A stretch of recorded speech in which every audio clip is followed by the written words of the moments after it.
بسم الله الرحمن الرحيم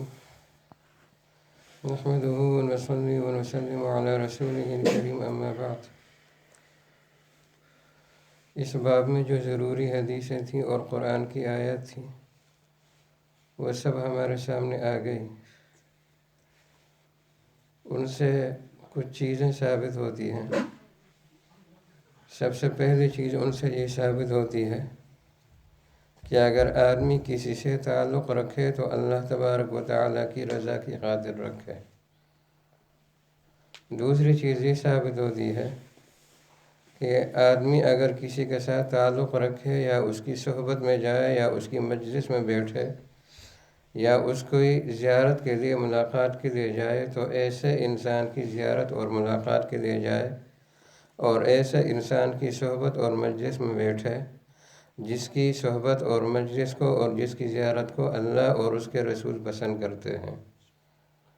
چاہے ہماری اپنی طبیعت اس کو قبول کرے یا نہ کرے، لیکن اللہ تبارک و تعالی اور اس کے رسول نبی کریم صلی اللہ علیہ وسلم اگر اس کو پسند کرتے ہیں تو ہمیں اپنی فطری خواہش کو چھوڑ دینا چاہیے اور اپنی ذاتی خواہش کو اللہ اور اس کے رسول کے حکم کے سامنے قربان کرنا چاہیے۔ تیسری چیز جو اس سے ثابت ہوتی ہے، تیسرا ادب جو اس سے ثابت ہوتا ہے وہ یہ کہ اللہ تبارک و تعالیٰ نے ایسے لوگوں سے دوستی اپنا بنانے کا اور ان کو دوست بنانے کا حکم دیا ہے، ان کے پاس اٹھنے بیٹھنے کا حکم دیا ہے کہ جن کے ساتھ اٹھنے بیٹھنے سے ہمارے دلوں میں آخرت کا شوق پیدا ہو، دنیا کی محبت کی کمی آئے اور نبی کریم صلی اللہ علیہ وسلم کی سنت کی اتباع کا جذبہ پیدا ہو اور اللہ تبارک و تعالیٰ اور اس کے محبوب نبی کریم صلی اللہ علیہ وسلم کی محبت، عقیدت اور اطاعت کا جذبہ یہ ہمارے دلوں میں دن بدن بڑھتا جائے اور آخرت کا ہمارے دلوں میں شوق پیدا ہو، جنت کا شوق پیدا ہو، دوزخ کا ڈر پیدا ہو، اللہ کی خشیت پیدا ہو، اللہ کا خوف ہمارے دلوں میں آئے، اللہ کی محبت ہمارے دلوں میں آ جائے، اللہ سے امید رکھنا جی ہمارے دلوں میں آ جائے اور اللہ کا ڈر اور خوف بھی ہمارے دلوں میں آ جائے۔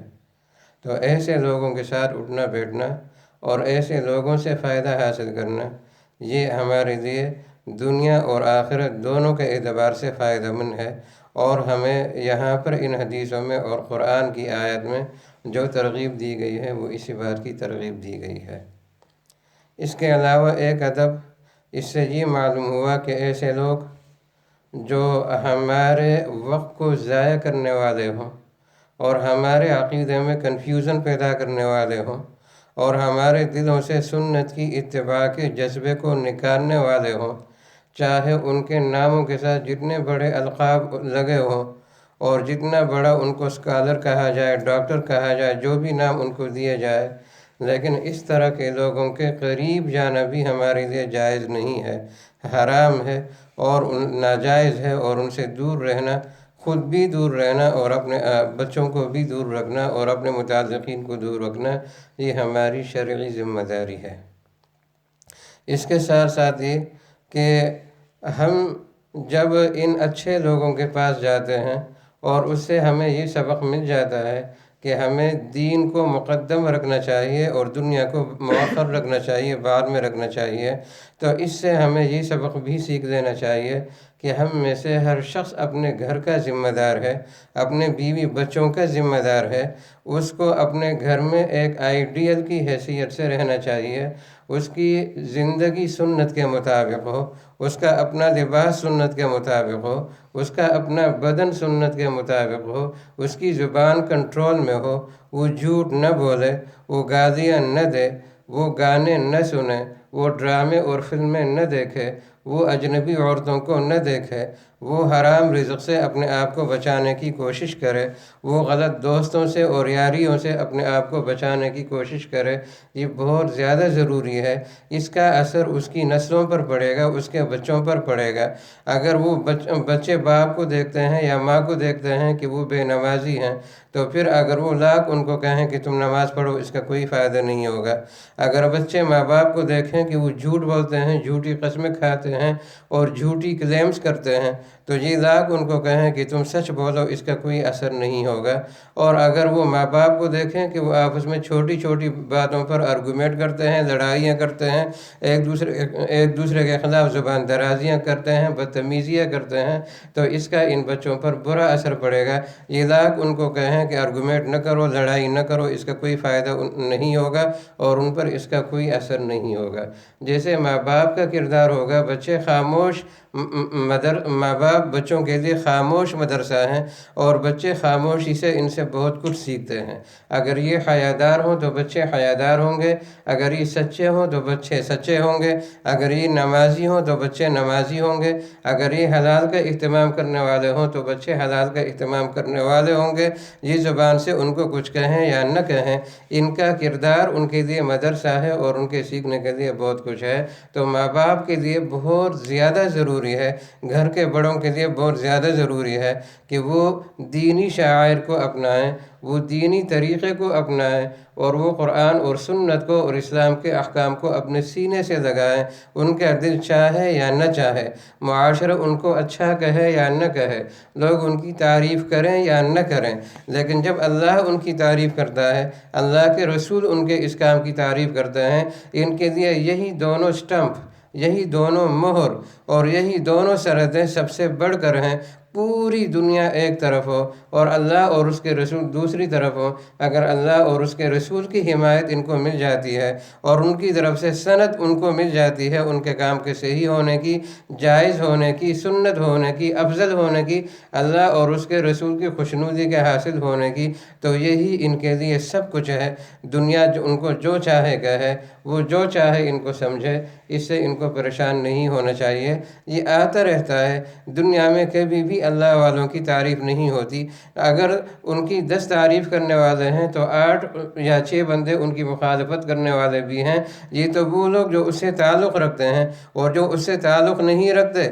تو اگر اس کے 20 بندے حمایتی ہیں تو 80 بندے اس کے مخالف ہوتے ہیں۔ یہ تو دنیا کا طریقہ ہے۔ پیغمبر جب شروع میں آتے ہیں تو بالکل تنہا ہوتے ہیں، اور جب دنیا سے واپس جاتے ہیں تو پورا ایک لشکر تیار کر کے جاتے ہیں۔ تو ہر پیغمبر کو شروع میں بندے نہیں ملے، اور بعض پیغمبروں کو تو ایک بندہ بھی پوری زندگی نہیں ملا۔ تو اچھے لوگوں کی حمایت ہمیشہ کم لوگ کرتے ہیں اور برے لوگوں کے حامی ہمیشہ زیادہ ہوتے ہیں۔ تو یہ کوئی معیار نہیں ہے، یہ کسوٹی نہیں ہے۔ کسوٹی اللہ کی شریعت اور نبی کی سنت ہے، کتاب اور سنت ہے، یہ ہمارے پاس کسوٹی ہے۔ اگر کوئی آدمی اس معیار پر اچھا اترتا ہے تو وہ اچھا ہے، اگر کوئی اچھا نہیں اترتا تو وہ اچھا نہیں ہے۔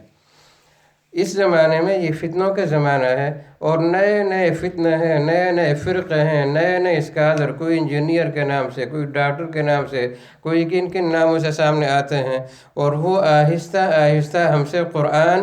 اور سنت کو چھوڑا رہے ہیں اور ان سے ہمیں دور کرنے کی کوشش کرتے ہیں۔ ان کے اپنے چہرے پر کوئی خوف خدا کے اثرات نظر نہیں آتے، ان کے اپنے بدن پر کوئی شریعت کے اثرات نظر نہیں آتے۔ ایسے اسکالروں سے خود کو بھی بچانا ضروری ہے اور اپنی نسلوں کو بھی بچانا ضروری ہے۔ دین اگر سیکھنا ہے تو براہ راست علماء کی صحبت میں جائیں، اچھے اور نیک اور مستند علماء کے پاس جائیں، ان کے پاس بیٹھ کر سیکھیں۔ آن لائن سیکھنے کی کوشش نہ کریں۔ یوٹیوب ہو یا گوگل ہو یا دوسرے جو ذرائع ہیں، ان سے اگر سیکھنے کی کوشش کریں گے تو جو ہمیں سکھا رہا ہے وہ ہمیں نظر نہیں آتا۔ وہ لاکھ کہے کہ میں صحیح العقیدہ ہوں، عقیدے کے اعتبار سے صحیح ہوں، اور وہ لاکھ کہے کہ میں اچھے کردار کا حامل ہوں، لیکن ہمیں نظر نہیں آتا۔ ہو سکتا ہے وہ شیعہ ہو سکتا ہے وہ قادیانی ہو سکتا ہے وہ پرویزی ہو سکتا ہے وہ ایتھیسٹ ہو سکتا ہے وہ یہودی ہو سکتا ہے وہ عیسائی وہ کچھ بھی ہو سکتا ہے۔ ہمارے پاس کیا گارنٹی ہے کہ وہ کون ہے؟ تو لہٰذا اس طرح کی مشکوک ویب سائٹس جس پر صرف اسلام کا نام لکھا ہوا ہو، جس پر صرف اسلام کا لیبل لگا ہوا ہو، یا اس طرح کے لوگ جنہوں نے اپنے اسلامی نام رکھے ہوں اور ان کی حقیقت کا ہمیں معلوم نہ ہو، تو ایسے ہی ویب سائٹس پر جانا یہ رسک ہے اور یہ اپنے آپ کو اسلام سے محروم کرنے کی بات ہے۔ تو اس طرح کی چیزوں سے بھی اپنے آپ کو بچانا ضروری ہے۔ پچھلے زمانوں میں تو دوست انسان ہوا کرتے تھے، لیکن اس زمانے میں سب سے زیادہ دوستی انسان کی سوشل میڈیا سے ہو گئی، چاہے وہ فون کے ذریعے سے ہو یا وہ آئی پیڈ وغیرہ کے ذریعے سے ہو، ٹیبلٹ، کمپیوٹر وغیرہ، لیپ ٹاپ وغیرہ ان ذرائع سے ہو، یا وہ جو ان کے دوسرے ذرائع ہیں وہ ٹویٹر ہے، فیس بک ہے اور واٹس ایپ ہے اور دوسرے انسٹاگرام وغیرہ یہ ذرائع ہوں، تو زیادہ دوستیاں انسان کی ان چیزوں سے ہو گئیں۔ اور یہ ایک ایسا نشہ ہے کہ جو آدمی اس میں پڑ جاتا ہے وہ اپنے گھنٹوں کے گھنٹے ضائع کرتا ہے، ویسٹ کر دیتا ہے، اور اس کو احساس بھی نہیں ہوتا کہ میں نے اپنا ٹائم ضائع کر دیا۔ حالانکہ دنیا میں انسان کی زندگی اتنی زیادہ قیمتی ہے کہ جب انسان جنت میں جائے گا تو اس کو سوائے اس کے اور کوئی افسوس نہیں ہوگا کہ دنیا میں میری زندگی کے وہ لمحات جو میں نے ضائع کیے تھے کاش میں ان کو ضائع نہ کرتا اور ان کو میں اللہ کے ذکر میں استعمال کرتا، تاکہ میری جنت اور آباد ہو جاتی، اس میں اور زیادہ درخت لگ جاتے، تو جنت میں بھی جا کر ٹائم ویسٹنگ کا افسوس اس کا پیچھا نہیں چھوڑے گا، وہاں پر بھی جا کر اس کو افسوس ہوگا۔ تو یہ ذرائع جو ہیں، ایک تو یہ کہ ان میں وقت ضائع ہوتا ہے، دوسرا یہ کہ ان ذرائع کے ذریعے سے جو ہماری دوستیاں ہیں وہ کن لوگوں سے ہیں، کون ہیں وہ ہمیں نظر تو نہیں آتے۔ کہاں ایران توران سے دور دور جگہوں سے ہمارے دوست ہیں فیس بک وغیرہ میں، اور ہمیں پتہ بھی نہیں کہ وہ مسلمان ہیں یا نہیں، مرد ہے یا عورتیں ہیں، اور دیندار ہیں یا بے دین ہیں، کون نہیں ہیں۔ تو اب ظاہر ہے کہ وہ جو چیزیں پوسٹ کرتے ہیں یا وہ جو ہم سے وہ چیٹنگ کرتے ہیں، اس کے اثرات پھر ہم پر پڑتے ہیں۔ جب اس کے اثرات ہم پر پڑیں گے تو اس سے ہمارا دینی جو رجحان ہے اور ہمارا عمل کا جو رجحان ہے وہ بہت زیادہ کمزور ہو جائے گا، لہٰذا ان چیزوں سے بھی اپنے آپ کو بچانے کی بہت زیادہ ضرورت ہے۔ اس کے علاوہ ایک اور چیز، عموماً ہمارے اکثر مسلمان جاب کرتے ہیں دکانوں میں، مارکیٹوں میں، یا کچھ مسلمان یونیورسٹیوں میں، کالجوں میں پڑھتے ہیں یا کچھ پڑھاتے ہیں، تو اب وہاں پر ان کو غیر محرموں سے واسطہ پڑتا ہے۔ ایسے موقع پر نظر کی حفاظت کرنا، نظر کے بارے میں حدیث میں آتا ہے کہ النظر سہم مسموم من سہام ابلیس، اللہ ہماری حفاظت کرے، کہ نظر جو ہے یہ ایک زہریلا تیر ہے شیطان کے تیروں میں سے، اور یہ نظر یہ انسان کے دل اور دماغ کو آباد کرنے کا بھی ذریعہ ہے اور برباد کرنے کا بھی ذریعہ ہے۔ ہم باہر جو دیکھیں گے ہمارے دل اور دماغ میں اسی چیز کا تصور آئے گا۔ اگر ہم اچھی چیز دیکھیں گے تو اچھی چیز آئے گی، اگر بری دیکھیں گے تو بری چیز آئے گی۔ مٹکے میں ہم جو چیز بھریں گے اسے وہی چیز نکلے گی، اگر ہم نے اس میں پانی ڈال دیا تو اسے پانی نکلے گا، اگر ہم نے اس میں شراب ڈال دی تو اسے شراب نکلے گی۔ تو یہی حال ہمارے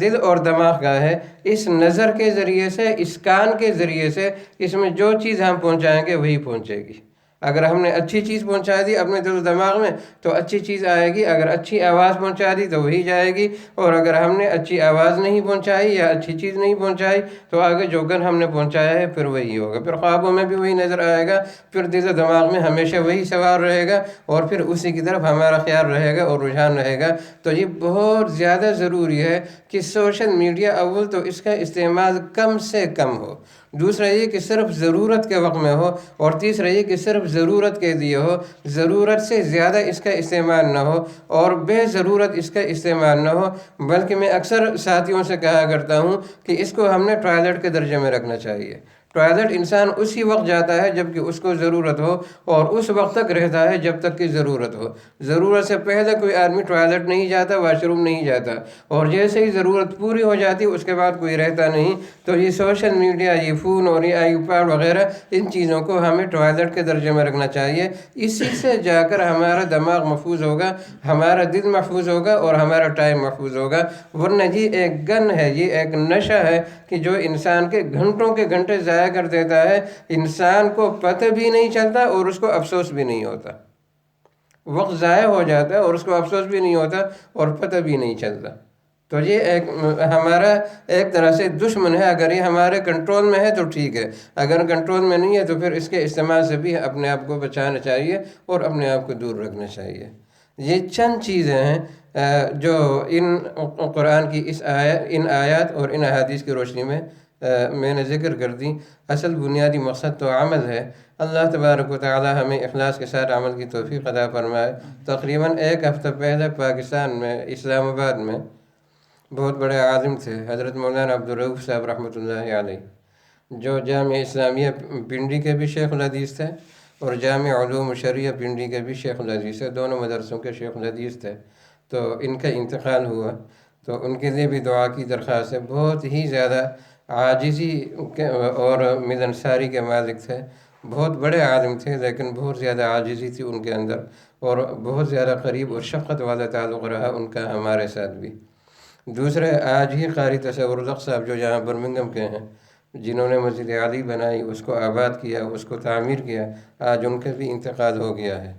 تو ان کے لیے بھی مغفرت کی دعا کرنی ہے کہ اللہ تبارک و تعالی ان دونوں بزرگوں کی مغفرت فرمائے، اللہ تبارک و تعالی ان کے پسماندگان کو صبر جمیل کی توفیق عطا فرمائے، اللہ تبارک و تعالی ان کی نیکیوں کو قبول فرمائے، ان کی سیئات اور لغزشوں سے معاف درگزر فرمائے، اور ان کی قبروں کو ان کے لیے منور کر دے، اور ان کی قبروں کو جنت کے باغوں میں سے باغ بنا دے، اور ان کی قبروں کو ان کے لیے وسیع کر دے، اور ہمیں بھی اللہ تبارک و تعالی موت سے پہلے موت کی تیاری کی توفیق عطا فرمائے۔ وآخر دعوانا ان الحمد للہ رب العالمین۔